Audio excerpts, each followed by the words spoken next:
San ka galing? Kanina pa kita hinihintay eh. Ang sabi mo, may dadaanan ka lang. Bakit ginabi ka na ng uwi? Teka, lasing ka ba? Kailan ka pa naging lasenggo? Lasing ako. Uminom ako kasama ng mga barkada ko. Bakit? May problema ka ron? Pinag-usapan na natin to. Bawal sa'yo ang alak dahil may sakit ka. Bawal kang uminom dahil baka lumalaya ang kalagayan mo. Iniisip ko lang yung pwedeng mangyari sa'yo. Ang dami mong alam eh. Sarili mo lang naman ang iniisip mo eh. Puro ka ganyan. Pero ako, tinanong mo ba ako kung anong gusto ko? Kung ano nararamdaman ko? Buisit. Tungkol na naman ba to sa pagkakaroon ng anak? Danilo, anong magagawa ko? Ilang beses na nating sinubukan. Ilang beses na tayong nagdasal na sana biyayaan tayo ng kahit isa man lang anak. Pero wala eh. Ayaw niyang ibigay. Tanggapin na lang natin na baka ito ng… Siguro ikaw, matatanggap mo. Pero ako, hindi. Pinili kitang pakasalan. Minahal kita at nangarap ako na magkaroon ng isang pamilya.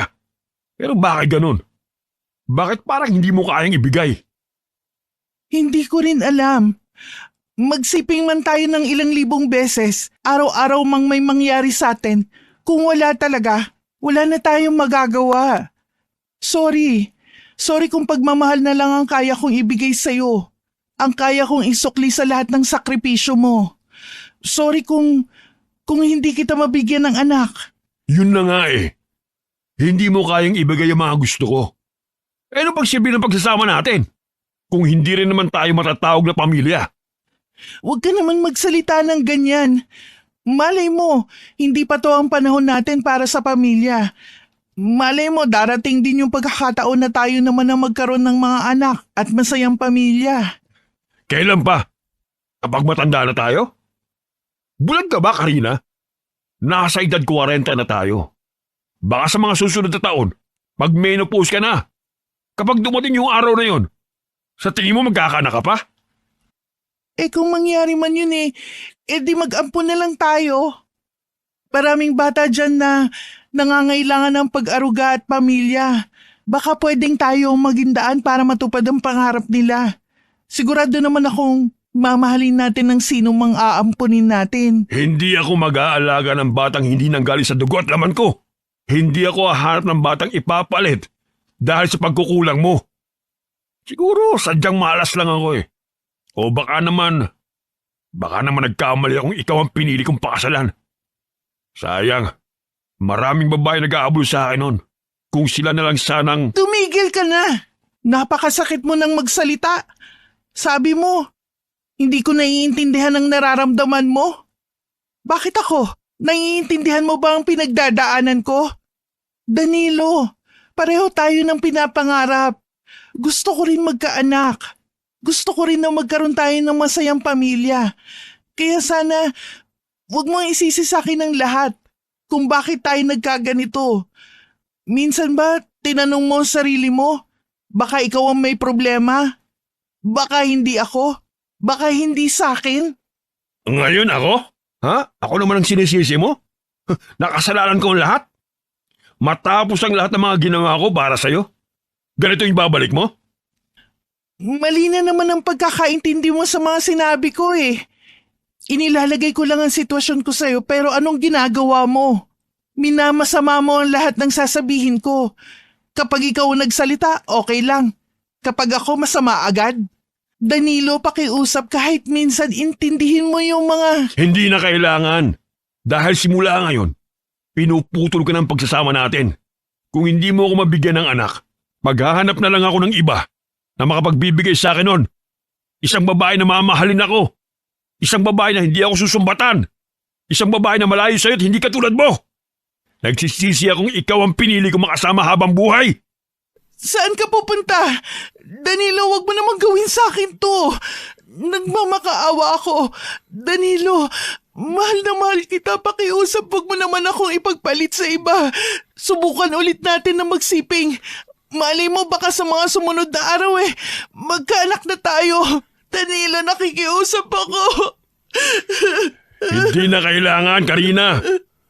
Para maging maayos ang mga buhay natin, maghahanap na ako ng iba. At ganun din ang gawin mo. Bubuo ko ng isang pamilya sa ibang babae. Ganun din ang gawin mo sa ibang lalaki. Pinapalaya na kita. Danilo, pakiusap. Kahit kailan hindi ko kayang gawin yung mga sinasabi mo. Nangako tayo sa harap ng altar sa Diyos na ikaw lang ang lalaking mamahalin ko, na ikaw lang pipiliin ko araw-araw. Sana ganun din ang gawin mo para sa akin. Nakikiusap ako sa'yo.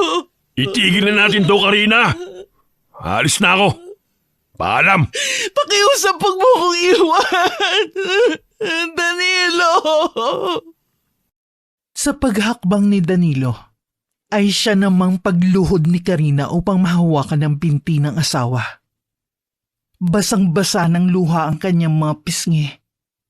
Habang paulit-ulit na nakikiusap, na huwag siyang iwan ni Danilo. Ang kanyang boses ay nanginginig sa pagmamakaawa. Umaasang kahit papano ay muling magbabalik tanaw ang asawa. Ngunit sa kabila ng kanyang pagmamakaawa, ni hindi man lang siya nilingon ni Danilo. Hindi nagtagal na pagod si Karina. Binitiwan niya ang asawa. Wala na siyang nagawa kundi ang tingnan nito habang naglalakad palayo. Hanggang sa tuluyan na itong nawala sa kanyang paningin. Wala nang natira pagkatapos na umalis ni Danilo, kundi ang katahimikan ng gabi. Habang siya'y nakaluhod pa rin sa malamig na sahig, batid niyang wala na. Tapos na. Ang pag-asa na muling magbabalik ang kanilang pagmamahalan ay naglaho kasabay ng pagkawala ni Danilo sa dilim. Wala nang magawa ang ginang kundi ang pumasok na sa loob ng kanilang bahay. Mabibigat ang kanyang mga naging hakbang papasok. Parang pasan niya ang mundo. Pagdating sa loob ng kwarto, ay ibinagsak niya ang sarili sa kama. At doon ibinuhos ang lahat ng sakit na kanyang nararamdaman. Walang tigil ang pagpatak ng kanyang mga luha. Hindi siya makapaniwalang ang lalaking pinakasalan niya at nangakong magsasama sila sa hirap at ginhawa ay bigla na lamang siyang iiwan dahil lamang sa hindi sila magkaanak. 40 anyos na si Karina at ganun din naman si Danilo. Kaya tanggap niya ang kaba ng asawa na baka nga hindi na sila mabiyayaan ng anak. Subalit ganun pa man, inakala ng babae na panghabang buhay na sila ng kanyang asawa at kaya nilang lampasan ang lahat ng pagsubok na ibigay sa kanila. Ngunit sa dulo, ang lahat ng iyon ay sa una lang masaya at pagkatapos ay maglalaho na lang na parang bula. Kinabukasan ay maagang nagising si Danilo. Pansamantala itong nakitulog sa bahay ng kanyang barkadang si Kael. Agad siyang nagtungo sa pinakamalapit na tindahan at bumili ng alak. Nang makabalik, wala pa mang kain, ay sinimulan na niyang tunggain ang naturang inumin. Maya-maya, mula sa ikalawang palapag ay bumaba ang kanyang kaibigan at nagulat sa kanyang ginagawa. Ang aga naman ng alak mo, pre. Siguro sobrang laki ng problema mo, no? Kagabi kasi tinatanong kita, ayaw mo akong sagutin. Baka ngayon ay himasmasan ka na. Pwede ko na bang malaman? Tungkol sa amin ni Karina ang problema ko. Sa inyo mag-asawa? Teka, kailan pa kayo nag-away? Parang wala naman sa bokabularyo niyo ang salitang away. Hangang-hanga nga kami ng mga tropa sa inyo eh. Para kasi ang perfect na pagsasama niyo. Kaya parang imposible na mag-away kayo. Baka naman tampuhan lang yan. Hiwalay na kami ng asawa ko, pre. Ano? Hiwalay na kayo ni Karina? Paano nangyari yun? Tsaka bakit? Hindi ko alam kung sino may mali sa amin eh. Pero, kaya ako nagdesisyon na hiwalayin siya dahil hindi niya ako mabigyan ng anak. Yun palang dahilan. Sobrang laking bagay ba nun para hiwalay mo si Karina? Oo, malaking bagay yun, pre. Binata ka pa kasi at walang asawa. kaya hindi mo ko maiintindihan. Pero kapag ikaw na nasa sitwasyon ko, malalaman mo kung bakit. Di ba nasabi ko sa inyo ng tropa, pangangarap ko magkaanak. Lalo na ng mga lalaking anak. Dahil gusto ko madala nila ang apelido ko. Ang lahi ko! Oo, alam namin pangarap mo yun, pero paano naman ang asawa mo? Hindi ba siya nasasaktan dahil sa naging desisyon mo? Babae siya, pre. Mas masakit sa part niya dahil hindi niya mabigay ang gusto mo. Wala na akong pakialam sa kanya. Ang kailangan ko na lang, maghanap ng ibang makakapagbigay sa akin ng mga gusto at pangarap ko. Pare, mali yan. Asawa mo yun. Hindi tamang gawin mo sa kanyang ganyang kasaklap na bagay. Saka kasal kayo. Baka nakakalimutan mo na pwede kang makulong kung sakali. Hindi niya kayang gawin yun. Masyadong malambot ang puso niya pagdating sa mga ganyang bagay. Nag-uusap naman kami. At di naman dingit sa kaalaman niya na ganun nga ang gagawin ko. Sabi ko nga, maghanap na rin siya ng iba para quiz na kami. Ha? Sinabi mo yun? Dapat pinag-usapan niyo na lang na mabuti. Mahirap ang magpadalos-dalos ang desisyon kapag galit. Baka pagsisiyan mo yan.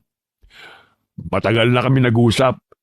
Sa ilang taon na pagsasama namin, imposible magkamali pa ako sa naging desisyon ko. Isa pa, bakit parang kinakampihan mo siya? Tsaka, kailan ka pa naging tagapayo sa akin? Alam mo ang corny mo. Parang hindi ka babayero ah. Ang dami mo nangang nabuntis eh. Ang dami mong tinakasan, pero may narinig ka ba sa akin? Ibang sitwasyon mo sa sitwasyon ko, pre. Kasal kayo. Sagrado ang pagsasama nyo. Ako naman, binata, kaya malaya akong gawin ang mga gusto ko. Tsaka, hindi ko naman alam kung anak ko ba yung nabudo sa tiyan ng mga babaeng nakatali ko. Oo na. Yan ka na naman sa advice mo eh. Kaya sa pagsabihan mo ko, bakit hindi mo ko ireto sa mga kakilala mong single? Mga dalaga. Binata na ako ngayon. Nakakamiss din pala to. Si Raulo ka talaga. Hindi ako makikisali dyan sa kalokohan mo. Kung gusto mo ng bagong babae, maghanap ka mag-isa mo. Marami naman dyan eh. Basta ako, labas ako sa mga bagay na gagawin mo. Oo na, takot ka kasi. Bakit hindi ka gumaya sa akin? Malaya, masaya, maligaya. At ito, maghahanap ng iba. O siya, mauna na ako. Saan ka naman pupunta? Maghahanap ng babaeng bubuntisin. Para magkaanak na ako. Tarantado ka talaga, pre. Tarantado na kung tarantado. Ang mahalaga ay magkaanak ako. Ano man ang mangyari. My life, my rules. At walang makakapigil sa akin. Iniwan ni Danilo ang binatang si Kael na napapakamot ng ulo. At tulad nga ng sinabi nito, dumiretso na siya sa lugar na alam niyang makakapagbigay sa kanya ng saya. Nung binata siya, mahilig siyang pumunta sa mga piyestahan. Dahil sa mga handaan, mga kainan, maraming mapapanood na pwedeng paglibangan at maraming dalaga na umaaligid. Sakto naman piyesta sa kabilang barangay, kaya agad na niya itong sinamantala. Para sa kanya ang buhay niya na kasama si Karina ay bahagi na lang ng kanyang nakaraan at siya'y muling babalik sa dati niyang buhay. Bago niya makilala at mapakasalan ng asawa. Pagdating niya sa baryo, ay kaagad niyang narinig ang malalakas na tugtugan at maingay ng mga tao sa plaza. May mga makukulay na banderita sa daan. May mga musikong umiikot sa buong baryo. May mga palaro at iba pa. Ay, grabe. Namiss ko to ah. May ngiti sa labi na nabanggit ng lalaki. Maya-maya sa kanyang pag-iikot, ay narating niya ang isang lugar na may nakaharang na malalaking trapal. Mukhang doon gaganapin ang tinatawag na disco. O mas kilala sa kanila bilang baylihan. Bago pa makapasok, napahinto siya at napatingin sa hindi kalayuan. Nang matanaw ang isang babae, ibang-iba ang wangis nito sa mga nakatira doon. Maputi. Makinis ang balat, mahaba ang buhok, at higit sa lahat, maamo at maganda ang mukha. Gumuhit sa mga labi ni Danilo ang matamis ng ngiti. Sa isip niya, mukhang nahanap na niya ang babaeng ipapalit sa asawang si Karina. Hindi na siya nag-atubili pang lapitan yon at tanungin kung anong ginagawa nito. Mukhang bago ka rito ah. Napansin ko kasi palinga-linga ka at parang hindi pamilyar sa lugar natin. Hulaan ko, taga Maynila ka no? Nako, hindi po ako taga Maynila. Galing po ako dyan sa kalapit na baryo. Napadpad lang po ako rito dahil sa mga tinitinda ko. May tinitinda ka? Ano? Patingin nga ako. Baka mapabili ako dahil ngiti mo pa lang nakakit na ako. Masyado naman ho kayo mapagbiro. Pero nandito po yung mga tinda ko, mga lutong ulam at mga gulay po. Bili na po kayo. Masyado ko namang magalang. Bata pa ako no. Baka nga magkasing edad lang tayo eh. Talaga? Akala ko po kasi nasa 30 o 40 na kayo. Nako, pasensya na po kung napagkamalan ko kayong mas may edad sa akin. Bata pa ako.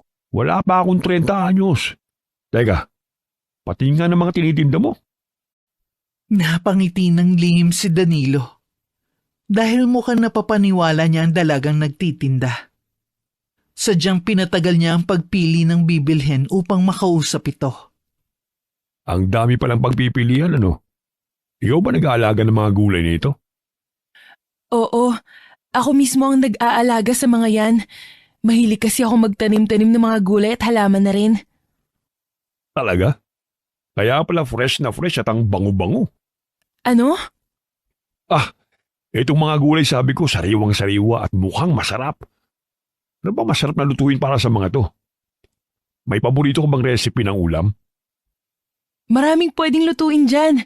Pinakbet, adobong sitaw, ginisang gulay at iba pa. Sige na, bumili ka na. At damihan mo. Panigurado magiging masaya ang misis mo, kuya. Yun nga eh. Wala pa naman akong asawa na pwede kong pasalubungan ito. Siya nga pala, saan ka nakatira? Kung dayo ko lang dito sa pista, mukhang malayo pa ang pinanggalingan mo ah. Hindi naman. Taga dyan lang din ako sa kabilang baryo. Barangay San Jose. Malapit lang pala. Nakakatuwa naman. Sige, pagbilan mo na lang ako nitong lutong ulam. Sigurado ako masarap ito, lalo na kapag ikaw nagluto. Ay oo, ako ang nagluluto ng lahat ng yan. Yon! Giliw na giliw ka naman, kuya. Huwag mo na akong kinukuya. Sige ka, lahat ng tumawag sa akin ng kuya nagiging syota ako. Ano nga palang pangalan mo? Sonia. Napakaganda naman pala ng pangalan mo. Sonia. Parang hindi taga-probinsya. Pasensya na rin pala kanina kung napagkamalan kitang taga-Maynila. Wala eh. Ibang-iba kasi ang mga nakatira rito eh. Ibig kong sabihin, iba ang ganda mo kung ikukumpara sa mga kababaihang nandito. May ibang lahi ka ba? American? Chinese? Japanese? Wala po akong kahit anong lahi. Pawang mga Pilipino at taga-probinsya ang mga magulang ko. Yun nga lang, maaga po silang pumanaw dahil sa isang aksidente. Nagkaroon nun ng landslide dahil nasa gilid ng bundok ang tinitirahan namin. Natabunan ng bahay namin. Ako lang yung nakaligtas. Nakakalungkot naman palang sinapit mo. Ibig sabihin, mag-isa ka na lang ngayon sa buhay? Wala kang kasama o kaya naman kamag-anak? Meron. Ang lola Belen ko. Siya ang kumupkop sa akin. Hindi ba malungkot yun? Ang alin? Yung lola ang nagpalaki sa akin o yung pagkakamatay ng mga magulang ko? Parehas. Malungkot pero ganun ang buhay eh. Kailangang lumaban. Tsaka hindi din naman ako nahirapan kasi si Lola, pinalaki niya din ako ng puno ng pagmamahal. Pinihisan, pinag-aral, hanggang sa kaya niya. Kaso ngayon, wala na rin si Lola eh. Patay na din siya. Ibig sabihin, mag-isa ka na lang talaga? Oo, mag-isa na lang ako. Kolehiyo na sana ako kaso hindi ko na itinuloy at pinili na lang maghanap buhay. Gaya nitong pagtitinda para matustusan ko ang araw-araw kong pangangailangan. Nakakatuwa naman ang kwento ng buhay mo. Alam mo, hangang-hanga ako sa'yo. Sana lahat ng babae, ganyan mag-isip kagaya mo. Yung iba kasi, mareklamo. Minsan naman, pasaway. O suway sa mga magulang nila. Naging mapait po kasi ang kapalaran sa akin kaya siguro ako naging ganito. Wala po akong magagawa kundi ang magsipag. Kapag nakapag-ipon po ako ng sapat na pera, bala ko pong ituloy ang pagkakolehiyo ko. At naniniwala akong magagawa mo yun. Dahil natuwa ako sa'yo, bibili ko na lahat ng mga paninda mo. Magkano ba lahat yan? Talaga po? Naku, medyo malaki-laki po dahil hindi po gaanong nababawasan ng paninda ko. Ayos lang yun. Para sa'yo, bibili ko na yan. Para naman makapag-ipon ka na rin ng pera. Pero, pwede ba akong mag-request? Sige po, ano po ba yun? Pwede ba kitang maging kaibigan? Gusto kita makilala eh.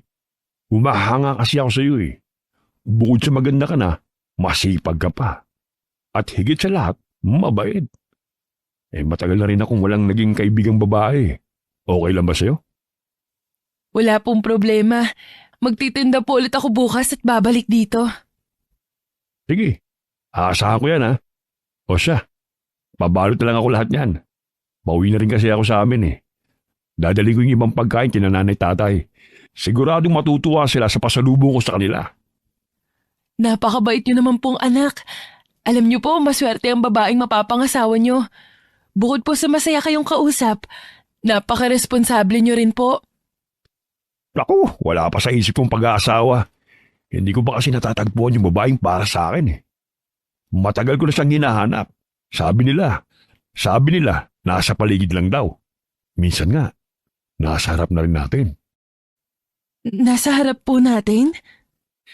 Ilang segundo nagkatitigan sina Danilo at Sonia. Pawang sinasabi ng pareho nilang mga mata na nagugustuhan nila ang isa't isa. Yun nga lang, hindi nasasabi ng mga bibig nila ang nararamdaman ng mga sandaling yun. Lalo na si Danilo.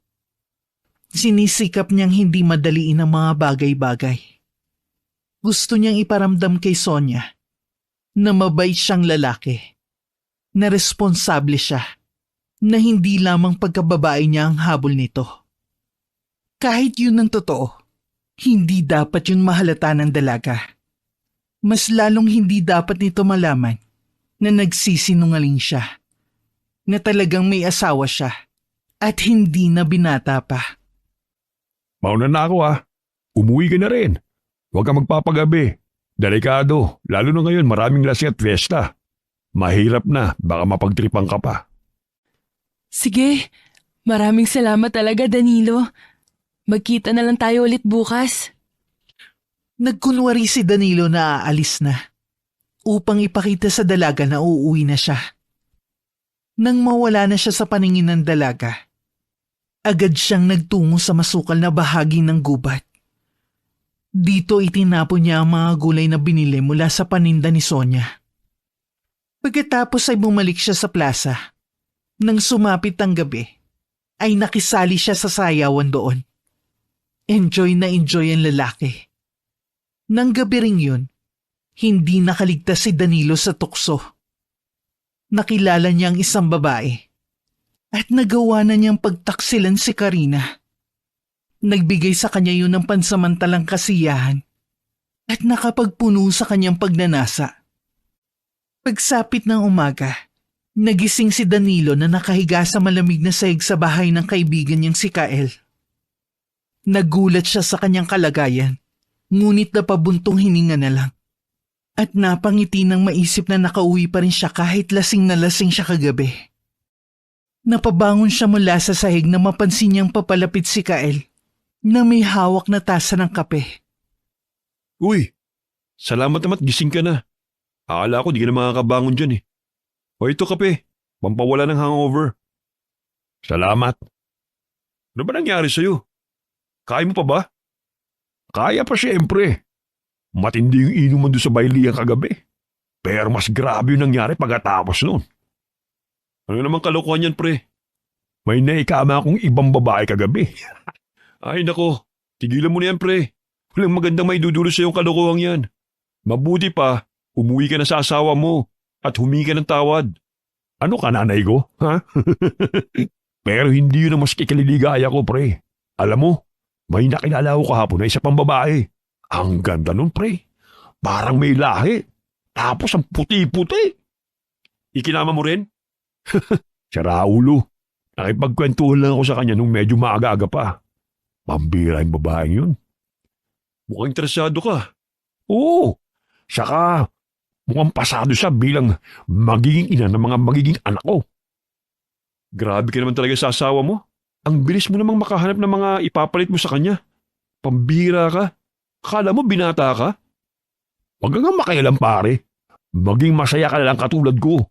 At magiging masaya ako kapag naging sa akin si Sonia. Gaano ka sigurado ka na papatulong ka ng babaeng yun? Mami, natutuwa lang siya sa'yo. At wala talagang nararamdaman na kahit na ano. Hindi pre. Alam ko may pagtingin sa akin yung babaeng yun. Baka hindi mo alam na inopen niya ng sarili niya at ang buhay niya sa akin. Unang kilala pa lang namin. Sabi niya, ulila siya sa magulang at lola. Tapos naghahanap buhay siya para matustusan ang pangangailangan niya sa buhay. Yung mga ganun tipo pre, ang madaling makuha. Kasi naghahanap ng atensyon ng pagmamahal at assurance sa pera. Naku, maniwala ka sa akin. Mapapasa yung babae na yun. Mamaya, gawa-gawa lang niya yung mga kwentong yun para maawa ka sa kanya. Para bumili ka ng mga paninda niya. Ayos lang yun. Ang importante, magkikita ulit kami mamaya. Gagawin ko ng lahat para ma-attract siya sa akin. Pautangin mo nga ako. Pangpakyaw ng mga paninda niya mamaya. Tumigil ka nga. Wala akong perang pwedeng ipahiram sa'yo. Ang damot mo talaga. Wala ka na ba talagang pakialam kay Karina? Alam mo bang kanina lang, galing ako sa bahay niyo at nakita ko siya naglilinis ng bakuran niyo. Magang-magamang mata niya. Feeling ko hindi pa yung tumitigil sa pag-iyak ng dahil sa'yo. Kahit lumuha pa siya ng dugo, wala akong pakialam. Hala, grabe ka. Isipin mo kasi, wala na rin namang silbi maski magkasama kaming dalawa eh. Hindi naman kami makakabunang anak eh. Anong silbi ng pagsasama namin? Wala kaming mabuong pamilya. Samantalang si Sonia, malakas ang kutob ko na sa kanya ko may sasakatuparan ng pangarap ko. Ganyan na ganyan din naman ang sinabi mo nun kay Karina eh. Pero ano nangyari? Paano kung hindi ka rin magkaanak kay Sonia? E di iiwan mo rin? Abay syempre. Bukod sa pagkababae niya, pagkakaroon lang din ng anak ang habol ko. Wala akong pakialam sa mararamdaman ng mga babaeng yan. Gaya ko, habol lang din naman nila ang katawan ko eh. Ang pagkalalaki ko. Trantado, kapal naman ang mukha mo. Bakit? Nagsasabi lang naman ako ng totoo ah. Maswerte ang lahat ng mga babae nakakatigim sa akin. Ewan ko sa'yo. Mamaya makarma ka dahil sa ginagawa mo. Nangako ka na magbabago ka na kapag nagkaroon ka ng asawa. Ano nangyari? Lumala pa. Anong asawa? Pare, binata na ako. Wala akong asawa o kinakasama. Malaya na akong pumili ng taong gugustuhin ko. Basta, hindi ka tulad ni Karina na baog na nga, iyakin pa. Basta ako, nagsasabi na sa'yo ng mga dapat mong marinig pare. Kung may mangyari man sa'yo, dahil dyan sa mga pinaggagawa mo, labas na ako. Alam mo, nang banggitin mo yung pangalan ni Sonia, nakaramdam ako ng kaba. Hindi ko alam kung mahuhuli ka ng asawa mo o may hindi magandang mangyayari. Hindi ka ba ang nararamdaman mo, pre? Alam mo kung ano? Inggit! Inggit ka dahil akong unang makakatikim kay Sonia. Baka pag nakita mo siya, magbalak ring agawin sa akin yun. Maniwala ka sa akin. Ibang-ibang ganda na meron siya sa mga babae na nakilala natin. Gusto mo, sumama ka mamaya sa peste. Ipapakilala kita sa kanya. Wag na, may kikitain din ako mamaya. Tignan mo, babaero ka nga rin eh. Makapo na ka sa ginagawa ko. Tumitikim ka rin naman ng kung sino-sino mga babae. Ulitin ko, binata ako at may asawa ka naman. Magkaiba tayo. Sus, ganun din yun.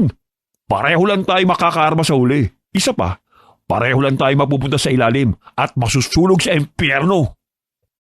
Natapos ang kwentuhan ng dalawa na puno ng tawa at konting asaran. Pero mas nangibabaw ang saya. Sa mga sandaling yun, para nang ang binata ulit si Danilo. Walang pakialam sa mundo. At hindi na muling inisip ang asawang si Karina. Pagdating ng hapon, nagpasya na siyang magbihis at bumalik sa kabilang baryo, sa lugar kung saan niya nakilala si Sonia. Pagdating niya roon, agad niyang napansin si Sonia na nakatayo sa gilid ng maliit na entablado. Bit-bit ang kanyang mga paninda naman na balot at penoy. Napapaligiran siya ng ilang mga lalaki na tila aliw na aliw sa pakikipagkwentuhan habang kumakain ng mga tinda niya. bago ito lapitan ni Danilo. Napaisip siya mula sa mga sinabi ng kaibigan kanina. Kung totoo nga bang ipinakita ni Sonia sa kanya nitong nakaraang gabi. Naputol lamang ang kanyang malalim na pag-iisip mula sa pagtawag ng dalaga. Uy, Danilo! Nandyan ka na pala. May dala ulit akong paninda. Anong tinda mo ngayong gabi? O kayo? Ano pang hinihintay nyo? Tapos na kayong kumain, di ba? Umalis na kayo! Ako naman na makikipag-usap kay Sonia. Salamat sa pagbili nyo, ha? Babalik ako bukas para magtinda ulit. O Danilo, ba't ang lungkot nyo ngayon? Wala to. Akala ko kasi binabastos ka ng mga lalaking yun eh. Akala ko kasi pinagtitripan ka ng mga yun eh. Kaya pinalis ko na rin. Naku, hindi. Gaya mo, bumili lang din sila ng mga tinda kong balot at penoy. Habang kumakain, nagtanong-tanong lang din sila at nakipagkwentuhan. Nga pala, kukuha ka ba? Balot o penoy? Anong gusto mo? Ikaw? Ho? Bigyan mo ako ng isang balot at saka isang penoy. Ikaw nagluto niyan? Mukhang masarap ah. Amoy pa lang eh. Natatakam na ako. Opo, ako ang nagluto ng mga to. Maaga akong pumunta sa bayan para mamili ng mga itlog. Pagka-uwi, niluto ko agad at nilagay sa daladala kong basket. Ikaw lang mag-isang gumawa ng lahat ng yun? Grabe, napakasipag mo talaga. Bakit pala hindi ka na lang magkaroon ng nobyo, ng asawa? Para kahit papano, may katuwang ka sa buhay, lalo na sa pagtitinda. Gustuhin ko man pero wala pa kasi akong nakikitang lalaki na sa tingin ko nararapat para sa akin. Ang hirap na po kasing magtiwala lalo na sa panahon ngayon. Karamihan po sa mga lalaki, matamis lang manalita. Kumbaga, magaling lang sa una. Pero kapag tumagal na ang pagsasama, naku, mangiiwan din sila. Mula sa mga binitiwang salita ni Sonia, halos 1 minutong hindi nakapagsalita si Danilo. Para siyang tinamaan ng husto mula sa mga binigkas nito. Lahat kasi ng mga sinabi nito ay parang patungkol sa kanya. Hindi man intensyon ng dalaga, pero parang nasaktan siya ng wala sa oras. Danilo, okay lang ba kayo? Yung mga sinabi ko po, sa ilang lalaki lang naman yun. Siguro naman po hindi naman kayo kagaya ng mga nasabi ko. Ako? Hindi ako ganun.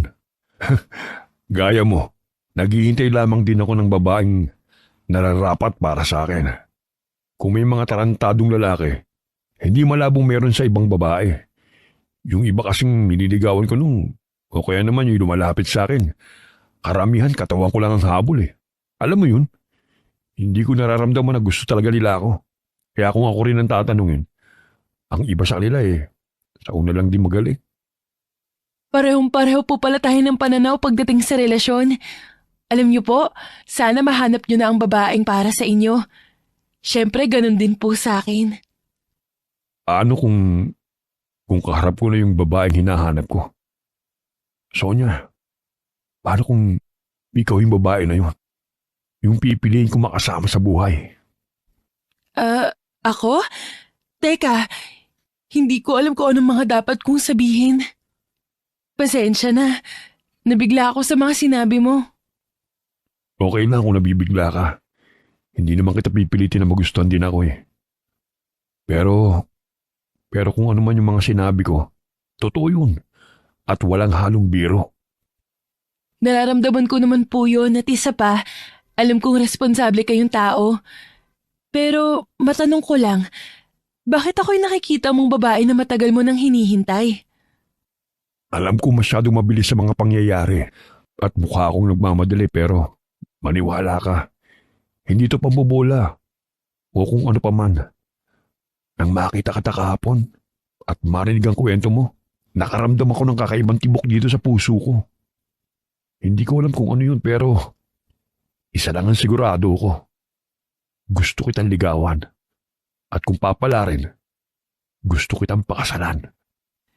Pero hindi pa po natin kilala ng lubos ang isa't isa. Ni hindi ko nga po alam kung saan kayo nakatira o sino-sino ang mga kamag-anak mo. Ganon din sa akin. Hindi mo pa ako lubos na kakilala kaya naman. Sabi nila, kung mahal mo ang isang tao, kusa ka makikilala ng puso nito. Kaya kung ano man ang nakaraan mo, o maging sino ka man, Sonia, pipiliin ka pa rin ng puso ko. Kung pagbibigyan mo ko, papatunayan ko sa iyong pagmamahal na sinasabi ko. Talaga? Teka, bakit naiiyak ako? Ngayon ko lang kasi naramdaman na may lalaking tapat at totoo sa mga sinasabi niya. Wala naman sigurong masama kung susubukan natin, no? Oo naman, ika nga nila eh. Kung kayo talagang para sa isa't isa, mangyayari yun anuman ang mga pagsubok na dumating.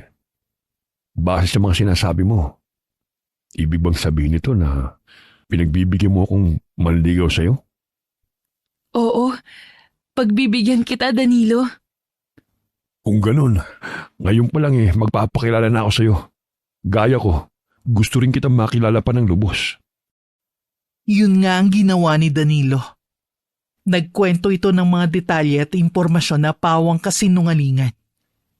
Ayon sa kanya, 5 taon na siyang walang nobya at nakafocus ang sarili sa trabaho bilang may-ari ng malawak na sakahan na makikita kuno sa kanilang baryo. Bukod doon, nakatira din daw siya sa malaking bahay na mapupuntahan lamang ni Sonia kapag nagkatuluyan sila. Hindi na ako makapaghintay na makita ang negosyo niyo pati na ang lugar kung saan ka nakatira. Ako naman, simple lang ang tinitirahan kong tahanan. Gaya rin ng sinabi ko, pagtitinda ang pangunahin kong hanap buhay. Kung gusto mo, kapag naubos na itong mga paninda ko, pwede mo akong ihatid sa amin. Hindi naman ganun kalayo ang baryo namin dito. Talaga? Hahayaan mo akong ihatid ka sa inyo? Oo naman.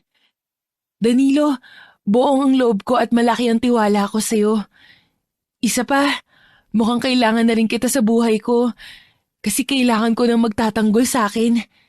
Sabi mo nga, maraming siraulo sa paligid. Minsan nababastusan na rin ako sa kanila. Baka kapag nakita kanila na kasama ko, baka matakot na sila. Walang problema. Araw-araw kitang ipagtatanggol. Bukod dun, araw-araw din kitang ihahatid sa inyo. Halika, tulungan na kitang itinda yung mga balot at penoy mo. Sige, maraming salamat. Tinulungan nga ito ni Danilo sa pagtitinda. Dahil natural na mabola at madaldal ang lalaki, mabilis na naubos ang paninda ni Sonia. Pagkatapos nagpasya na siyang ihatid ng dalaga at hindi na muna makikisaya sa naturang piyesta. Lumalalim na rin ang gabi ng mga sandaling yun at ilaw de baterya lamang ang gamit nila habang binabaybay ang madilim at masukal na kagubatan patungo sa baryo ng dalaga. Gabi-gabi kang naglalakad sa ganito kadelikadong lugar? Buti walang masamang nangyayari sa'yo. Kung ako tatanungin, nakakatakot na maglakbay rito lalo na sa gabi. Gaya ng ginagawa natin ngayon. Naku, Danilo, kung hindi mo na itatanong, matagal nang nawala sa akin ng takot. Nung nabubuhay pa kasi ang Lola Belen, tinuruan niya ako ng mga bagay na magagamit ko para ipagtanggol ang sarili ko. Mga bagay? Gaya ng ano? Hindi ko pa masasabi sa'yo ngayon pero kapag naging tayo o kaya naman pinili mo akong maging asawa, sasabihin ko ang lahat sa'yo. Pati na ang mga bagay na dapat mong malaman. Napaka-misteryosa mo pala, Sonia. Hindi tuloy ako makapaghintay na marinig ang matamis mong oo. Kahit gaano pa katagal yun, maghihintay ako para patunayan sa'yo na totoong nararamdaman ko. Sana nga. Sana ikaw na yung lalaking makakasama ko habang buhay. Mula sa mga sinabi ng dalaga, napangiti ng lihim si Danilo. Mukhang magtatagumpay siya sa plano. Mukhang napaniwala niya itong binata pa siya. Mabait at responsable. Nakipagkwentuhan siya rito at nagbigay ng mabulaklak at matatamis na mga salita. Ilang oras na lakaran, sa wakas ay narating na nila ang tahanan ng dalaga. Saktong pagpasok nila sa pinto, ay siya namang pagbuhos ng malakas na ulan. Walang magawa si Sonia kundi doon muna patuluyin Walang magawa si Sonia, kundi dun muna patuluyin at patulugin si Danilo. Habang nagbibihis siya, si Danilo naman ay naglibot-libot sa simpleng tahanan ng dalaga. Kapansin-pansin ng kalumaan ng bahay. Amoy luma rin sa loob at karamihan sa mga bagay ay tila mga antigo na. Kumbaga panahon pa ito ng mga kalololohan ng dalaga. May sala, kusina at banyo ang naturang bahay. May ilang silid din at ang isa sa mga yun ay nakakandado. Tila ba may mahalagang bagay ang naroon na hindi pwedeng makita ng kahit sino. Dahil sa kuryosidad, lumapit si Danilo sa harap ng silid na yun. Nang babalakin niya ng buksan, napahinto at nagulat siya mula sa pagtawag ni Sonia. Dating si Lydia ng pumano akong lola na si Lola Belen. Simula nang mawala siya, dyan ko na nilagay at itinambak ang mga gamit niya. Ayaw niya kasing sunugin ko, ipamigay, o kaya naman ilibing sa lupa. Baka raw kasi magamit ko pa balang araw. Sabi ko nga, baka hindi na rin dahil wala akong balak na sumunod sa mga yapak niya. Bakit? Ano bang gawain ng Lola Belen mo nang nabubuhay pa siya? Marami siyang gawain. Marami siyang kaalaman pero ang kilalang kilala ng lahat ng taga-baryo namin, isa siyang mahusay na manggagamot. Manggagamot? Ibig sabihin, marunong ka rin? Kasi di ba nabanggit mo, itinuro niya ang mga nalalaman niya sa'yo? Oo, lahat ng nalalaman niya. Bukod doon, ipinamana niya rin ang mga bagay na sa totoo lang, ayokong tanggapin pero pinipilit niya pa rin. Habang nagsasalaysay si Sonia, hindi maiwasan ni Danilo na mapalunok ng laway. Napagmasdan kasi nito ang hubog ng pangangatawan ng dalaga. Nakabistida ito ng mga sandaling yun. At bahagyang basa pa ang mahaba at medyo paalong buhok. Tila bingi siya at pantasya lamang ang pumapasok sa isip niya habang kaharap ang dalaga. Danilo? Danilo, uy! Ayos ka lang? Oh, sorry. Ano nga ulit yung mga sinabi mo? Pasensya ka na. Hindi ko kasi maiwasan na magmasdan yung kagandahan mo eh. Yan ka na naman. Binobola mo na naman ako. Ano bang sinabi ko sa'yo kanina? Lahat ng mga sasabihin ko, totoo at walang halong biro. Sonia, pasensya na kung tatanungin ko to ha. Total, hindi rin naman ako makakauwi at dito matutulog. Pwede ba magtabi tayo? Teka, ang bilis mo naman yata para tanungin ang bagay na yan. Maraming silid sa bahay na to. At kung pagtulog ang pag-uusapan, hindi pa tayo pwedeng magtabi. Tatabihan lang naman kita eh. Ayaw mo ba ng kayakap? Malamig ang gabi lalo na't umuulan pa sa labas. Mas maganda dahil magiging mahimbing ang tulog natin kung... Parang nagbago yung tono ng pananalita mo, Danilo. Akala ko ba nirerespeto mo ang mga babaeng gaya ko? Bakit parang pakiramdam ko may hindi ka magandang gagawin? Sana wag mong sirain ang tiwala ko sa'yo. Oo, gusto rin kita pero sana irespeto mo ang kagustuhan ko. Lalong-lalo na ang pagkababae ko. Napaatras ang dalaga dahil sa dahan-dahang paglapit ni Danilo. Gumuhit sa mga labi ng lalaki ang sarkastikong ngiti, kasabay ang mga titig na animoy nagbabalak ng hindi maganda. Nang mapasandal ang dalaga sa dingding ng bahay, kinuha ng lalaki ang pagkakataong yun para ikulong ito sa mga bisig at katawan niya. Anong ginagawa mo, Danilo? Huwag mong susubukan! Lumayo ka sa akin! Uulitin ko! Lumayo ka sa akin! Hindi ba't gusto naman natin ang isa't isa? Gusto mo ako at gusto rin kita. Alam ko mabilis para hilingin ang bagay na ito pero pwede ba kitang makatalik ngayong gabi? Kapag oo ang naging sagot mo, papaligayahin kita. Pero kapag hindi, magiging agresibo ako sa kama. Mamili ka. Walang hiya ka! Sinasabi ko na nga ba kalibugan lang ang meron ka at hindi pagmamahal? Binabalaan kita, Danilo. Kapag ginalaw mo ako, may mas masamang mangyayari sa'yo. Grabe, yan ang gusto ko sa'yo eh. Lumalaban, nagpapahabol. Bakit? Hindi ka ba natatakam sa akin? Minsan ba, hindi mo naiisip na may mangyayari sa atin? Yung totoo, gusto mo rin ako makatabi sa kama, hindi ba? Huwag ka nang pakiipot. Nababaliw ka na! Lumayo ka sa akin, manyak! Kapag... Hindi na nga naituloy ni Sonia ang mga sasabihin. Nang takpan ni Danilo ng mahigpit ang kanyang bibig. Dahil mas lalong lumakas ang buhos ng ulan ng mga sandaling yun. Walang makakarinig sa anumang gagawin ng lalaki sa kanya. Sinimulan nitong halikan ng dalaga. Mula leeg hanggang sa dibdib nito. Pagkatapos isa-isa nitong inalis ang saplot ng dalaga. Dahil mas malakas si Danilo, walang magawa si Sonia kundi mag-iiyak at magmakaawa na huwag siyang gagalawin. Pakiusap, irespeto mo ang pagkababae ko. Akala ko ba mahal mo ko? Kung mahal mo ko, hayaan mo ko humindi sa ganitong bagay. Oo, mahal kita. Hindi ba mahal mo rin ako? Kaya hayaan mo rin akong gawin ang gusto ko sa katawan mo. Teka, nasan ba yung kwarto mo? Danilo, huwag! Hindi, huwag mong gawin sa akin to! Nagpupumiglas man ngunit walang magawa ang dalaga. Nang buhatin siya ni Danilo papasok sa sarili niyang silid. Doon sapilitan siyang sinipingan ng lalaki. Dahil ayaw ng dalaga, ginahasaan niya na lamang ito. Makuha lang ang gusto niya.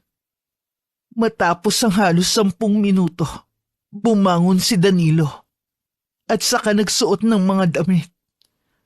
Ang dalaga naman, naiwan sa higaan nito habang nakakumot at yakap-yakap ang sarili.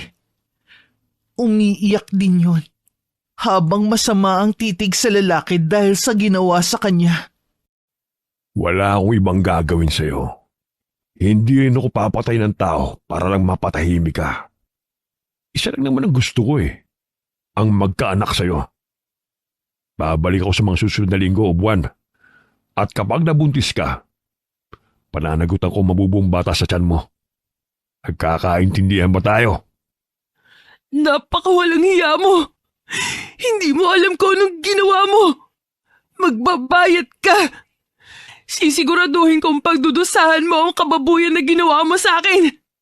Umanda ka! Hindi kita mapapatawad!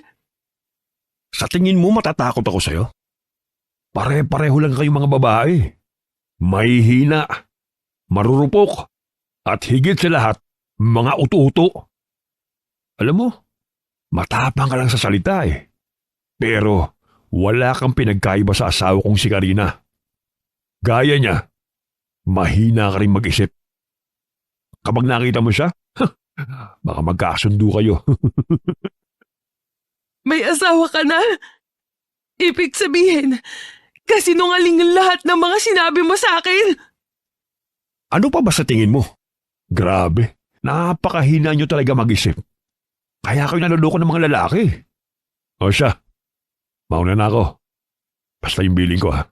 Kapag nabuntis ka, pananagutan ko. Kapag hindi, kahit kailan, hindi mo na ako makikita. At magbibilin din ako sa'yo, Danilo. Lahat ng mga kalokohan na ginawa mo sa asawa mo, lalong-lalo na sa akin, lahat yon may kapalit. Lahat ng katarantaduhan ginawa mo, may malaking karma na darating sa'yo. Nagkamali ka ng babaeng biniktima. Nagkamali ka ng... Wala akong pakialam sa'yo, okay? Ang dami mong sinasabi, utu-utu ka naman.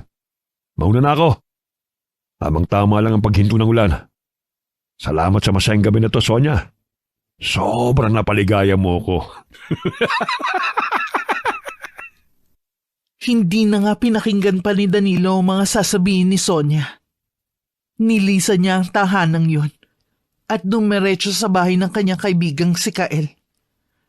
Pagsapit ng umaga, kapansin-pansin sa ekspresyon ng mukha niya ang saya. Dahil doon, Hindi maiwasan ni Kael ang magtaka dahil sa mga kinikilos nito. Iba ang saya mo ngayon Hulaan ko. Nakaskor ka kagabi, no? Hindi lang nakaskor, pre. Para pa akong nanalo sa loto. Teka, may kinalaman ba to kay Sonia? Huwag mo sabihing, tama ang iniisip mo. Nakaisa nga ako sa babaeng yun.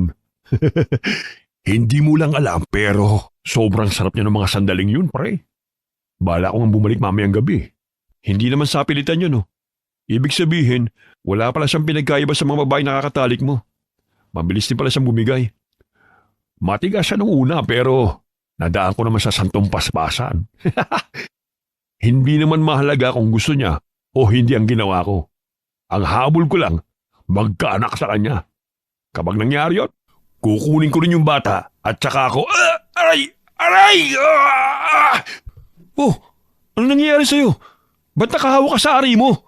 Huwag mong sabing may sakit o tuloy sa kanya na nakatalik mo. Hindi! Aray! Pares! Sobrang sakit! Parang pinuputol yung ari ko, aray!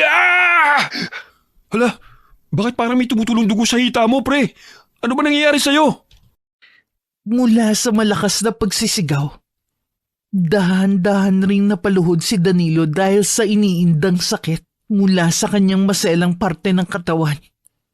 Gaya ng kanyang sinabi, tila pinuputol ito gamit ang matalim na bagay sa hindi maipaliwanag na paraan. Mas nadagdagan ang pagsigaw niya nang maramdamang tila may matutulis na bagay ang tumutusok sa buo niyang katawan. Parang mga punyal o kaya naman ay mga karayom na sadyang nagbibigay ng hapdi, kirot at sakit. Dahil doon, napahiga na siya sa sahig habang namamuluktot. Halos kapusin na rin siya ng paghinga, kasabay ang pagtulo ng kanyang mga luha. Pare, tulungan mo ako. Humingi ka ng saklolo sa ibang tao. Pare, sobrang sakit. Hindi ko na kaya. Hindi ko maintindihan kung ano nangyayari sa'yo. Teka, tatuwain ko lang yung ibang tropa natin para matulungan ka. Bilisan mo, pre. Aray, putya, hindi ko na kaya. Dali-dali nga nagtatakbo sa labas si Kael at agad na tinawag ang iba sa mga kaibigan nila. Ilang minuto nang makabalik ay agad nilang binuhat si Danilo upang ihiga sa malawak na papag. Nang makita ng iba ang kalagayan niya, nanlaki ang mga mata nila. Alam nilang hindi basta ordinaryo o normal ang nangyayari kay Danilo. Ayon sa mga naroon, nakita na nila ang ganitong uri ng kaganapan. Bakit ganyan kayo makatingin? Bakit hindi niyo lang ako dali sa pinakamalapit na ospital? Sumagot kayo, aray ko! Aray ko! Pare, ito na nga ba sinasabi ko eh. Hindi ka magagamot ng isang doktor. Dahil hindi ba sa sakit ang natatanggap mo ngayon? Ano bang pinagsasabi mo? Paano? Pare, kinukulam ka ngayon. Mukhang ipinakulam ko ng babaeng pinilit mong makatalik. Pare, ipinakulam ka ni Sonia. Ano? Pare, hindi ako makahinga. Tulungan niyo ako. Diyos ko, ano yung mga sinusuka mo? Muli ngang napabangon si Danilo sa pagkakahiga habang nakahawak sa kanyang leeg. Ilang sandali pa, nagsuka siya ng malagkit at kulay itim na likido na ang amoy halos magpasuka rin sa mga kaibigang kaharap niya. Napakabaho kasi nito na maihahalin tulad sa patay na hayop, gaya na lang ng nabubulok na daga. Napaatras sa mga kaibigan niya, lalo na nang masundan ng kanyang pagsusuka, kasabay ang sariwang dugo. Napansin din nila sa suka nito ang mga gumagalaw na bagay. Kumuha ng maliit na panundot si Kael. Nang itaas niya ang gumagalaw na bagay, nagulantang sila at halos masuka na rin. Hindi sila maaaring magkamali. Buhay na uod yun. Pare, ano nangyayari sa akin? Bakit ako nagsusuka ng ganyang bagay? Bakit ako... Kailangan natin ng manggagamot. Tama, kailangan natin ng albularyo. Bago pa makatawag ang mga kaibigan nito, Muling nagsukang halos nangingitim ng si Danilo. Ngunit sa pagkakataong yun, hindi lang buhay na uod ang isinuka nito, kundi mga buhay ring ipis, gagamba, surot at kung ano-ano pa. Ilang minuto ang makalipas, bigla namang bumagsak ang katawan nito dahil hindi kinayang sinasapit ng mga sandaling yun. Dahil doon, agad na nga nagpatawag ng albularyo si Kael. Pati na rin ang taong mahalaga sa buhay ni Danilo, si Karina. Makalipas ang ilang oras, dumating na ang mga pinatawag nila.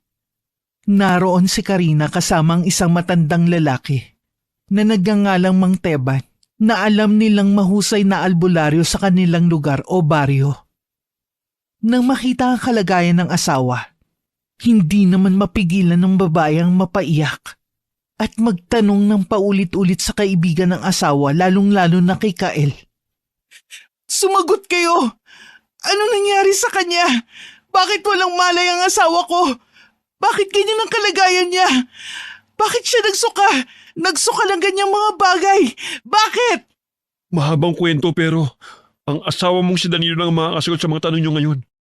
Gusto namin sa kanya manggaling ang sagot kung bakit siya nagkakaganyan. Kung bakit mula sa pamababae niya, bigla siyang... Ano? Nagkaroon talaga ng babae ang asawa ko? Ibig sabihin, totoo nga ang mga sinabi niya bago niya ako iwan. Bakit? Bakit niya yung ginawa? At ngayon pinapahirapan siya ng babaeng ipinilit niya sa'yo. Hindi lang basta pinapahirapan, kundi kinukulam at binabarang pa. Kinukulam? Binabarang? Bakit gagawin sa kanya yun ng babae? Gaano ba kalaki ang kasalanan ginawa niya para umabot sa ganito? Hindi ko masasagot ng diretsong tanong mo. Pero base sa nakikita ko, mukhang gumawa ng malaking katarantaduhan ang asawa mo sa babae diyon. Isang malaking kasalanan na hindi nito mapapatawad. Isa pa, mukhang malakas din ang kakayahan ng kumulam at bumabarang sa kanya. Ano pong dapat nating gawin? Ayoko may mangyaring masama sa asawa ko. Ayoko mawala siya sa akin. Pakiusap, Mang Teban. Tulungan niyo siya.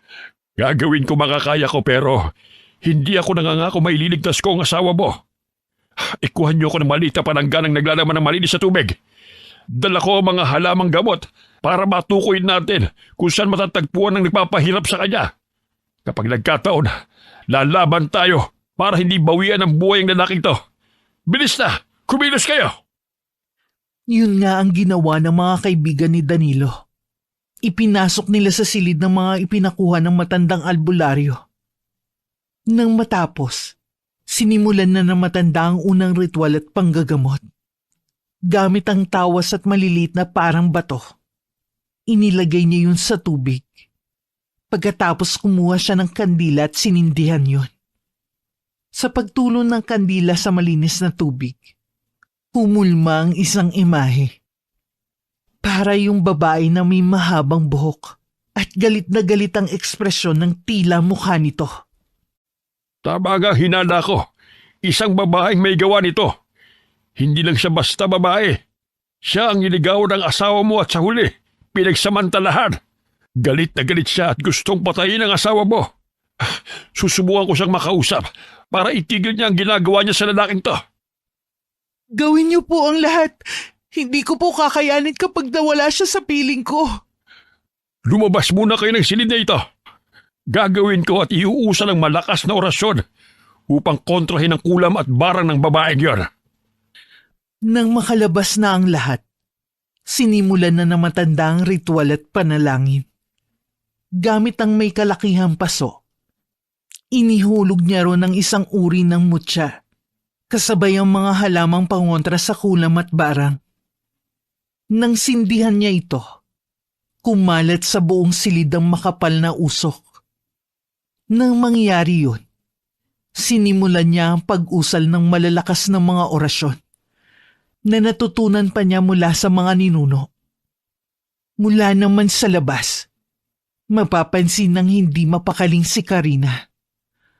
Nahinto lamang yun sa paglalakad nang tapikin ito ni Kael sa balikat. Bakit? Anong bakit? Hiniwalayan ka na ng asawa mo. Iniiwan ka niya dahil hindi mo siya mabigyan ng anak. Ang masakit nun, naghanap siya ng ibang babae kung saan niya sana tutuparin ang pangarap niya. Ang tanong ko, bakit? Bakit nung malaman mo ang nangyari sa kanya, hindi ka nagdalawang isip na magpunta rito? Bakit mahal mo pa rin siya? Dahil yun ang ipinangako namin sa isa't isa nang ikasal kami sa loob ng simbahan. Na sa hirap at ginhawa, magsasama kami. Ano man ang mangyari, pipiliin pa rin namin ang isa't isa. Kahit na gano'n ang ginawa niya sa'yo? Hindi ako makapaniwala. Kung sa ibang babae nangyari yan, baka nagsabi lang sila na karmang sinapit niya. Yan ang bagay na hindi ko magagawa sa asawa kong si Danilo. Oo, sobrang sakit ang ginawa niya sa akin. Ilang araw akong umiiyak. Ilang gabi akong napapaisip kung ano ba talaga ang pagkukulang ko. Kung tungkol lang ba yun sa hindi pagkakaroon ng anak o may iba pang bagay. Pero isa lang ang pinanghahawakan ko. Ano man ang mangyari, pipiliin ko pa rin siya. Paulit-ulit man niya akong iwan, siya pa rin ang nag-iisa kong asawa. Hanga ako sa pagiging matatag mo, Karina. Ilang beses ko na rin pinagsabihan niya kaibigan kong si Danilo. Hindi siya naniniwala sa akin. Hindi siya nakikinig, kaya dumating yung pagkakataon na napaparusahan siya dahil sa mga ginagawa niya. Kung ikaw nga, hindi mo siya iniwan at hinusgahan eh. Ako pa kaya nakaibigan lang? Gagawin natin ang lahat, may pagtanggol lang siya sa babaeng kumukulam at nambabarang sa kanya ngayon. Pero hindi rin natin masisisi kung sino man ang babaeng yun. Naloko at nasaktan siya ng asawa ko. Kahit ako ang nasa kalagayan niya, baka masigit pa rin ang gawin ko. Sana mabigyan ako ng pagkakataon na makausap siya. Magaling si Manteban. Alam kong magagawa niyang lahat para... Karina! Kael! Pumasok na kayo rito! Gising na si Danilo! Nang makapasok sa silid, hindi maiwasan ni Karina ang muling mapaluha dahil sa kalagayan ng asawang si Danilo. Kung kanina'y nangingitim lamang ito, ngayon ay halos hindi na mailalarawan ng maayos ang itsura nito. Naglabasan kasi sa buong katawan, mga paa, braso at mukha nitong malalaking sugat. Tila ba naglakihan ng mga iyon at animoy may buhay dahil ang iba sa mga ito ay bahagyang gumagalaw. Halos namumula na rin ang mga lumuluhang mata ng lalaki dahil sa labis na paghihirap mula sa pangungulam at pambabarang na natatanggap niya ng mga sandaling yon. Nangingitim na rin ang labi nitong may tumutulo pang laway. Nanginginig din ang buong katawan nito. Na animoy labis na nilalamig o kaya naman ay natatakot. Nang magtama ang kanilang paningin, mas lumakas ang pag-iyak ng lalaki. Dahil doon, tuluyang napalapit si Karina at niyakap ng mahigpit ang asawa. Nahihirapan mang maglabas ng boses ang isa. Pinilit nitong magsalita para sabihin ang nararamdaman ng mga sandaling yon. Karina, mahal, patawarin mo ako sa mga naging pagkakasala ko sa iyo. Patawad dahil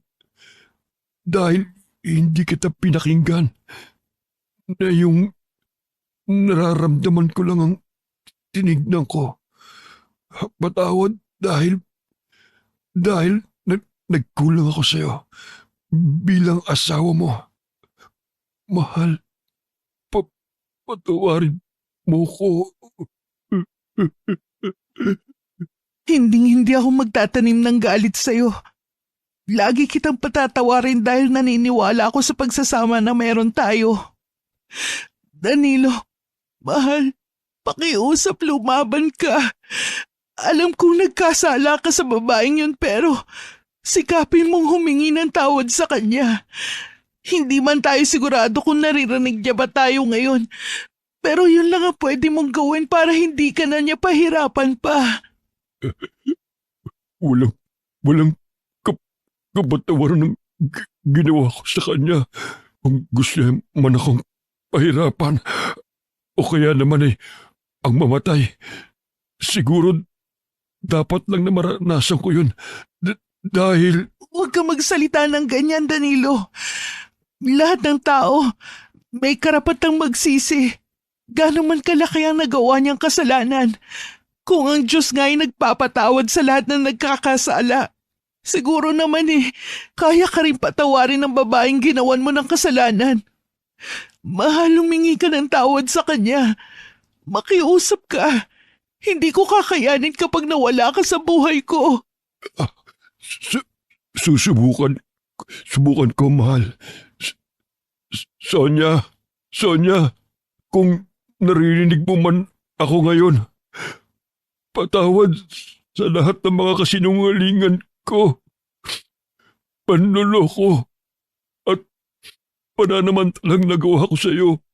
Nadala lang ako ng sariling ambisyon ko, ng katarantaduhan ko, ng kalibugan ko.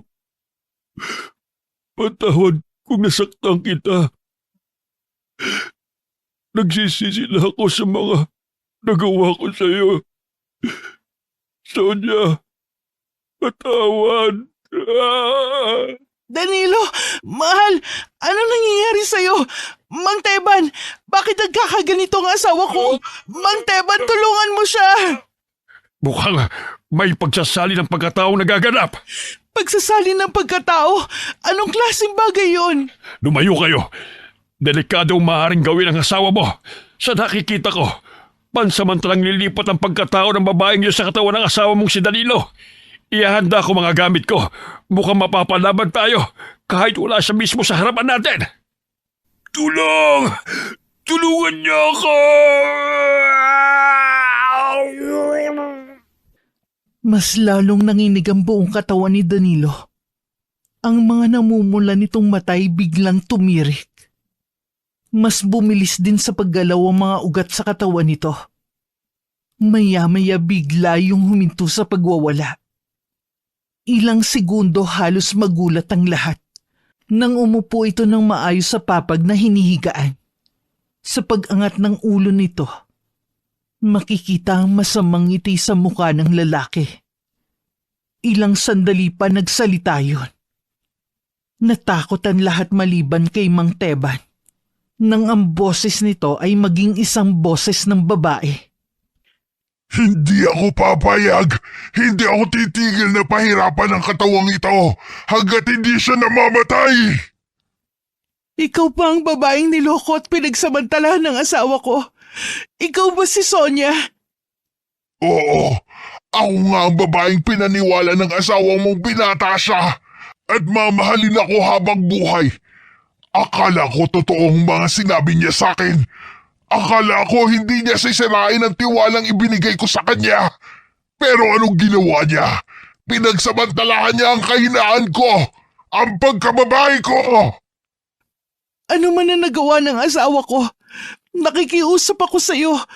Patawarin mo na siya. Itigil mo na ang pagpapahirap na ginagawa mo sa kanya. Mahal ko ang asawa ko at kilala ko siya. Alam kong kaya niya magbago. Pakiusap, nagmamakaawa ako sa iyo. Sonia, patawarin mo na ang asawa kong si Danilo. Noong nagmamakaawa ba ako sa kanya na huwag gawin ang bagay na yun, nakinig ba siya sa akin? Noong gabing umiiyak ako habang binababoy niya ang katawan ko, nagpakita ba siya ng kahit konting awa? Hindi! Hindi niya kayang magbago dahil demonyo ang asawa mo! Siraulo siya! Tarantado siya! Walang iya siya! Gagawin ko ang lahat para pagbayaran niya ang mga ginawa niyang kasalanan, lalong-lalo na sa akin! Ano bang dapat namin gawin? Ano ba ang kailangan mo para ihinto na to? Sonia, alam kong hindi ka ganyan.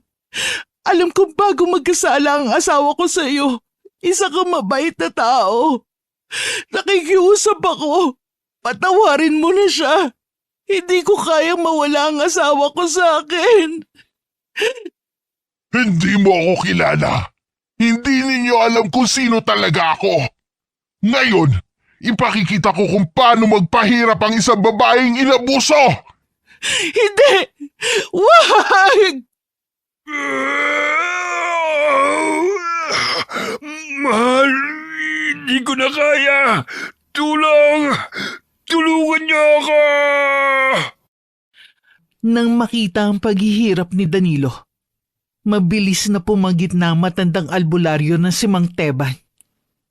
Gamit ang kaalaman nito, mga mutya at malalakas na orasyon, sinubukan niyang kalabanin ng pangungulam at pambabarang na ginagawa ni Sonia. Ngunit labis na makapangyarihan ng dalaga, kaya naman mas lalong makikita ang paghihirap sa katawan ni Danilo. Nagkaroon ito ng malalalim na hiwa sa buong katawan at mukha. Mga sugat na animoy kalmot ng kung anong mabangis na hayop.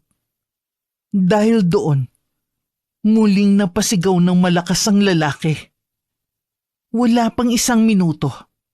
Naglabasan sa mga mata, ilong at tenga nito ang sariwang dugo. Tumulo yun sa kinahihigaan niya, na dahilan upang maligo to sa sariling dugo. Pagkatapos napanganga ito, dahil may kung anong mga bagay ang pilit na lumalabas sa bibig nito. Nagulantang ang lahat sa nakikita. Hindi lamang insekto ang lumabas kundi iba't ibang uri ng mga hayop, gaya ng palaka, ahas, hito at kung ano-ano pa. Tila wala yung katapusan dahil ang kinahihigaan ng lalaki ay halos mapuno na. Dahil sa nangyayari, agad na kinuha ni Mang Teban ang latigong gawa sa buntot ng pagi. Umusal siya ng malakas na orasyon at saka sunod-sunod na pinaghahampas ang katawan ni Danilo. Nagsisigaw yon sa pinaghalong boses ng lalaki at babae. Tigilan mo na ang katawan ng lalaki ito! Itigil mo na ang pagpapahirap sa kanya! Kung ayaw mong ikaw naman ang pahirapan ko! Binabalaan kita! Kapag namatay ang lalaking to, hahanapin kita at papatayin din! Wala kang magagawa. Papatayin ko ang lalaki ito. Danilo, mahal! Lumaban ka! Pakiusap, lumaban ka! Nagpatuloy ang matandang albularyo sa ginagawa. Ngunit imbis na tumigil si Sonia sa pagpaparusa kay Danilo, tila mas pinalala pa nito ang paghihirap ng lalaki. Mas naglakihan ang mga gumagalaw na ugat nito sa katawan. Mas lumakas sa pag-agos ang sariwang dugo. Mas dumami ang mga insekto at hayop na naglalabasan sa bibig nito. Ang pinakamasakit, mas dumami ang hindi nakikitang pagsaksak ng matulis na bagay sa buong katawan at mukha ng lalaki. Walang magawa si Karina, kundi ang pagmasdan na lamang ang asawa, na unti-unting tila nalalagutan ng hininga dahil sa kulam at barang na natatanggap nito. Danilo! Danilo, wag! Wag mo ko iiwan! Sonia, nagmamakaawa ako sa'yo! Itigil mo ng pagpapahirap sa asawa ko! Pakiusap! Hindi. Hindi ko siya titigilan. Papatayin ko ang asawa mo. Papatayin ko siya. Hindi rin ako papayag na mapatay mo siya! Hinubad ni Mang Teban ng suot-suot na kwintas kung saan makikita ang samot-saring mga mutya. Pagkatapos agad niya yung inihagis sa katawan ng nagwawala at naghihirap na si Danilo. Dahil doon, bigla itong huminto at tila natigil ng panandali ang paghihirap.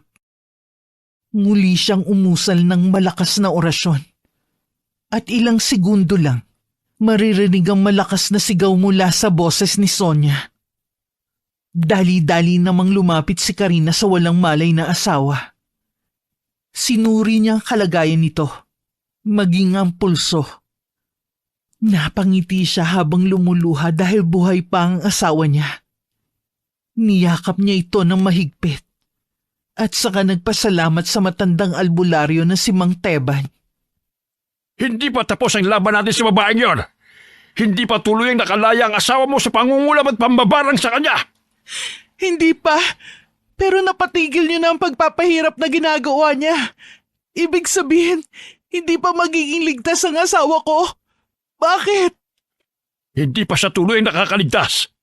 Panandalian lamang na hinto ang barang at kulam dahil nakalapag sa katawan ng asawa mo ang malakas na uri ng mga mutya kasama ang mga inusal kong orasyon. May isa pang bagay na dapat akong gawin para tuluyan nating matalong babaeng yon. Ano pa ang mga bagay na dapat gawin para mahinto na ang paghihirap ng asawa ko? Sabihin niyo, Mang Teban. Kailangan kong puntahan ang babaeng gumagawa nito sa kanya. Ang babaeng minsan ang niloko ng asawa mo. Kaya gumanti ito sa mamamagitan ng kaalaman ng kulam at barang. Kailangan kong puntahan ang kinaroroonan ni Sonia. Pagkatapos ano pong sunod na mangyayari? Kapag natagpuan ko siya, kailangan ay maunahan ko sa mapaslang para mahinto ng paghihirap ng asawa mo. Kailangan kong mapatay ang babaeng yon. Mapatay? Bakit niyo papatayin ang babae naging biktima lang din ng mga pangyayari? Hindi naman siguro ginusto ni Sonia ang ginagawa niya. Hindi ko maintindihan ang mga sinabi mo. Kinakampihan mo bang babaeng nagpapahirap, nangungulam at nambabarang sa asawa mo? Hindi naman po sa ganun, Mang Teban. Ang akin lang baka may iba pang paraan. Paraan na hindi natin kailangan kumuha ng buhay para mahinto lang ang lahat. Kapag hindi ko kinuha o tinapos ang buhay ng babaeng yon, baka buhay ng asawa mong mawala. Karina, wala na tayong pagpipilian. Nasa iyong desisyon. Buhay ni Sonia o buhay ng asawa mo? Ako ang pupunta sa kanya. Ako ang pupunta kung nasan man si Sonia ngayon. Ako magmamakaawa at makikiusap sa kanya para patawarin na ang asawa ko. At ihinto na ang lahat ng to. Nahihibang ka na ba? Hindi mo ba alam kung anong kayang gawin ng babaeng yon? Nakita mo naman, halos mamatay na ang asawa mo dahil sa kakayahan at kaalaman na meron siya. Tapos gusto mong ikaw ang magpunta ron? Minsan po hindi dahas ang kailangan natin para mahinto ang isang gulo. Mang Teban, paano kung ang pagpapatawad at pakiusap lang talaga ang susi para mahinto ito? Paano kung naghahanap lang din si Sonia ng makakausap, ng makakaintindi sa kanya? Baka kailangan ko lang maipaliwanag sa kanya ang lahat. Hindi ko alam ang mga sinasabi mo. At kahit kailan, hindi ako sasang-ayon sa gusto mong mangyari. Pero sige, kung sa tingin mo yan ang paraan, pagbibigyan kita at hahayaan makausap ang babaeng gusto mo matay sa asawa mo. Pero ano man ang mangyari sa'yo, desisyon mo yon at wala na akong kinalaman doon. Maraming salamat po. Danilo, mahal, aalis muna ako. Pupuntahan ko babaeng ginawan mo ng kasalanan. Gagawin ko ang lahat para mapatawad ka niya. Gagawin ko ang lahat para itigil na niya ang kulam at barang na ibinibigay niya sa'yo. Mang Teban, saan ko po matatagpuan ang lugar na tinitirhan ni Sonia? Sa paglipas ng mga oras, ginabayan ni Mang Teban si Karina patungo sa liblib na baryo, kung saan naninirahan si Sonia. Nang makarating sa gitna ng gubat, sinabihan ni Karina na siya na lamang ang pupunta sa pinakabahay ng dalaga upang wala nang madamay pa kung sakaling magalit ito. Ilang oras na lakaran. Magdadapit hapon na matuntun ni Karina ang isang simpleng bahay na sinasabing tahanan ni Sonia. Ayon na rin sa mga napagtanungan niya. Kakatok pa lamang ito ngunit nagulat siya dahil may malakas na hangin na nagbukas sa pinto.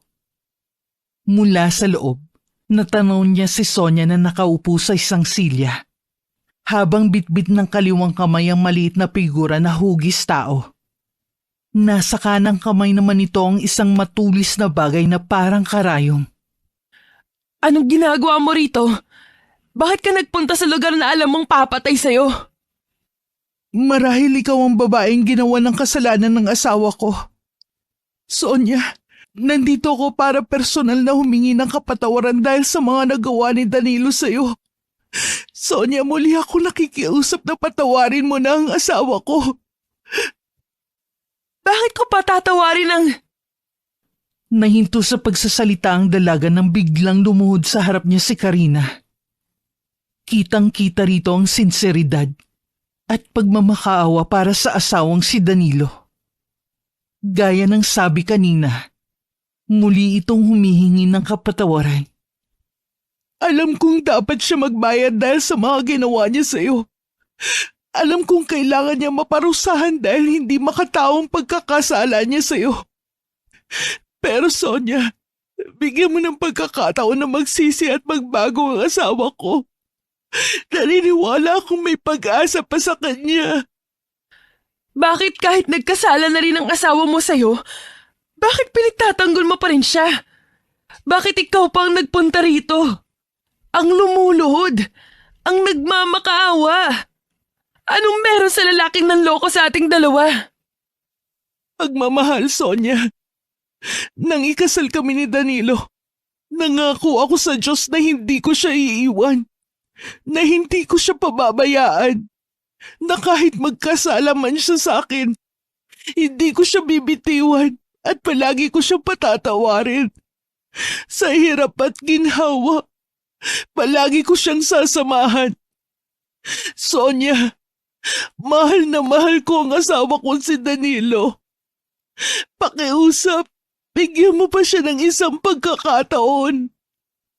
Nang bitawan ni Karina ang mga salitang yun, tila nakaramdam ng kirot sa dibdib ang dalaga. Ang galit sa mukha nito ay napalitan ng lungkot. Kasabay nun ay ang paghanga niya sa babaeng kaharap. Hindi siya makapaniwalang ipinaglalaban pa rin nito ang asawa. Kahit marami ng pagkakasalang nagawa. Sige, ititigil ko na ang pagpapahirap sa kanya. Susubukan kong sundin ang mga sinabi mo. Bibigyan ko siya ng pagkakataon na mabuhay. Gagawin ko yun dahil baka dumating yung panahon na matupad na ang pangarap niya. Karina, ipagpatuloy mo ang paglaban sa pagmamahalan na meron kayo. Makakaalis ka na. Maraming salamat, Sonia. Pangako, gagabayan ko ng mas mabuti ang asawa ko sa mga landas na tatahakin niya sa buhay. Nilisan nga ni Karina ang tahanang yun na puno ng kaligayahan sa puso. Nang makabalik siya sa kinalalagyan ng asawa, nakita niyang mabuti na ang kalagayan nito. Kahit si Mang Teban ay hindi makapaniwala sa mga nangyari. Akala niya kasi ay hindi nalalambot ang puso ng babaeng nagpapahirap sa asawa ni Karina. Nagpasalamat naman ng labis ang dalawa sa kanya dahil sa mga naitulong nito. Ganon din sa kaibigan ng lalaki na si Kael. Natapos ang araw na yun ng matagumpay, masaya at may pagpapatawad. Sa paglipas ng mga buwan, ay tuluyan na nga naging masagana at mapayapa ang buhay ng mag-asawang sina Karina at Danilo. Isang araw, nagising na lamang sila nang makarinig ng iyak na nagmumula sa labas ng kanilang pinto. Nang buksan, bumungad sa kanila ang isang sanggol na may pagkakahawig kay Danilo. Sa tabi nito ay may isang liham, kung saan nakasulat ang iba pang impormasyon tungkol sa sanggol. Doon ay nalaman nila na ito ang naging bunga ng minsan galawin ni Danilo si Sonia. Nangako sila na aalagaan ang bata na puno ng pagmamahal, na hindi na mauulit ang nangyari kay Danilo, na minsan nang nabansagang tarantadong asawa. Wakas. San ka galing? Kanina pa kita hinihintay eh.